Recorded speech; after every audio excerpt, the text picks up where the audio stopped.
Neste domingo, 9 de junho, vamos ouvir o Evangelho de Marcos, capítulo 3, versículo de 20 a 35. Naquele tempo, Jesus voltou para casa com os seus discípulos.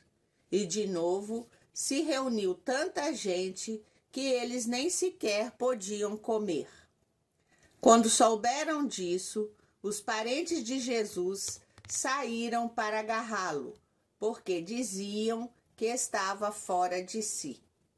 Os mestres da lei, que tinham vindo de Jerusalém, diziam que ele estava possuído por Beelzebu e que, pelo príncipe dos demônios, ele expulsava os demônios. Então Jesus os chamou e falou-lhes em parábolas. Como é que Satanás pode expulsar a Satanás? Se um reino se divide contra si mesmo, ele não poderá manter-se. Se uma família se divide contra si mesma, ela não poderá manter-se. Assim, se Satanás se levanta contra si mesmo e se divide, não poderá sobreviver, mas será destruído. Ninguém pode entrar na casa de um homem forte para roubar seus bens, sem antes o amarrar. Só depois poderá saquear a sua casa. Em verdade vos digo, tudo será perdoado aos homens, tanto os pecados como qualquer blasfêmia que tiverem dito. Mas quem blasfemar contra o Espírito Santo nunca será perdoado, mas será culpado de um pecado eterno. Jesus falou isso porque diziam: ele está possuído por um espírito mau. Nisso chegaram sua mãe e seus irmãos. Eles ficaram do lado de fora e mandaram chamá-lo. Havia uma multidão sentada ao redor dele. Então lhe disseram: tua mãe e teus irmãos estão lá fora à tua procura. Ele respondeu: quem é minha mãe e quem são meus irmãos? E olhando para os que estavam sentados ao seu redor, disse: aqui estão minha mãe e meus irmãos. Quem faz a vontade de Deus, esse é meu irmão, minha irmã e minha mãe. Palavra da salvação. Glória a vós, Senhor. Depois de ouvirmos o evangelho mais lindo, vamos fazer uma breve reflexão. O evangelho de Marcos, ele tem 16 capítulos e ele tem como pano de fundo, que a gente costuma dizer, responder a seguinte pergunta: quem é Jesus? Então, todas as perícopes vai nos ajudar a entender quem é Jesus. E o evangelho de hoje, além de ajudar nessa resposta, ainda mostra quem é Jesus e de onde vem o seu poder. Quando fala de onde vem seu poder, já está dizendo quem é ele.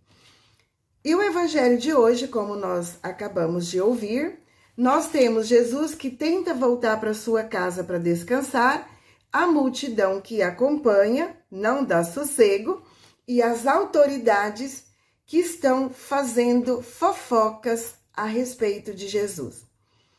A palavra fofoca é a mais ideal, porque eles estão espalhando entre as pessoas que Jesus é uma pessoa possuída por Satanás e tudo que ele fala e faz não vem de Deus. E aí, Jesus vem dizer: olha, realmente, vamos esclarecer algumas coisas. Eu acho lindo como a forma como Jesus fala, né? Ele dá um tapa na gente assim, mas com tamanha delicadeza que a gente fica vermelha de vergonha e tenta emendar nessa vida, né? E ele vai dizer: olha, eu vou contar para vocês algumas parábolas. Se um reino se divide entre si, jamais ele conseguirá sobreviver. E ele fala, vocês estão dizendo que eu estou possuído por Satanás. Se eu estou possuído, jamais eu estaria fazendo as coisas que eu estou fazendo. E aí ele faz a comparação. Ninguém rouba a casa de um homem forte, a não ser que ele seja amarrado. Ou seja, se Jesus é um endemoniado, é um demônio que se dividiu, ele não teria forças para fazer todo o bem que ele faz. Uma família, se ela quer permanecer firme, forte, ela tem que se unir. Se ela se divide, cada um vai para o seu lado e a família morre. Simples assim. Isso é tão bonito para nós tomarmos consciência de que às vezes eu posso ser Satanás para as pessoas. Como assim, irmão? Toda vez que eu não respeito a outra pessoa, eu estou sendo esse Satanás que ajuda a dividir, a trazer discórdia, a não deixar que o movimento cresça, que a família cresça, que onde eu esteja, que no meu trabalho floresça. Eu posso ser aquela que traz a divisão. E toda vez que traz a divisão, a gente não cresce. Isso é tão importante tomarmos consciência, e eu vou falar isso por mim mesma. Muitas vezes, na sede de fazer com que a outra pessoa acorde, que a outra pessoa cresça, eu atropelo. Porque primeiro a gente tem que ter a consciência do papel de Deus na minha vida. Deus não invade a minha privacidade, Ele não me obriga a fazer nada. Ele senta e espera eu querer. Quando eu demonstro o desejo de querer, aí Ele age. Nós sabemos que Deus é assim, mas não temos a paciência de esperar isso na vida das pessoas. E aí acabamos dividindo, porque ao invés de ajudar, nós atrapalhamos. Então, precisamos esperar a pessoa ter a maturidade para perceber, é agora o meu momento. Não estou dizendo que nós temos que sentar e acomodar. Não.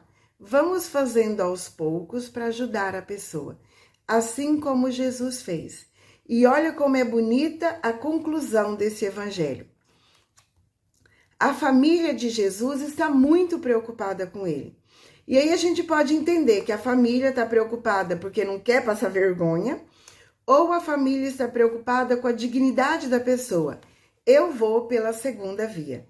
A família está preocupada com a dignidade de Jesus, porque estamos falando de um período histórico violento. Para o Império Romano matar, que na verdade Jesus já morreu aqui, né? Então, para o Império Romano matar, não tinha motivo nenhum. Era só amanhecer com a vontade. Então, a família tem essa preocupação. E eles querem levar Jesus para casa, retirá-lo dali, para a segurança. Só que eles nem conseguem chegar perto de Jesus. E aí vem a coisa mais linda da conclusão do Evangelho. Porque Jesus vai perguntar: quem é minha mãe? Quem são meus irmãos? Minha mãe e meus irmãos são todos aqueles que fazem a vontade do Pai. Então, quem é Jesus? Marcos capítulo 1, versículo 1 vai dizer: Evangelho de Jesus Cristo, Filho de Deus. Então, Jesus não é filho do Satanás. Jesus é filho de Deus. Como filho de Deus, ele é aquele que vai fazer acontecer o projeto sonhado por Deus aqui na Terra. Ele vai fazer a vontade do Pai. Então, quero ser família de Jesus? Quero ser irmão, quero ser mãe, quero ser prima? primeiro, faça a vontade do Pai. E Maria, que ontem celebramos o Sagrado Coração, é aquela mulher que guardava no coração e foi a mulher que deu sim para Deus, a primeira humana a fazer plenamente a vontade do Pai, quando ela diz: eis aqui a serva do Senhor. Tenhamos um excelente domingo, um beijo no coração e até domingo que vem.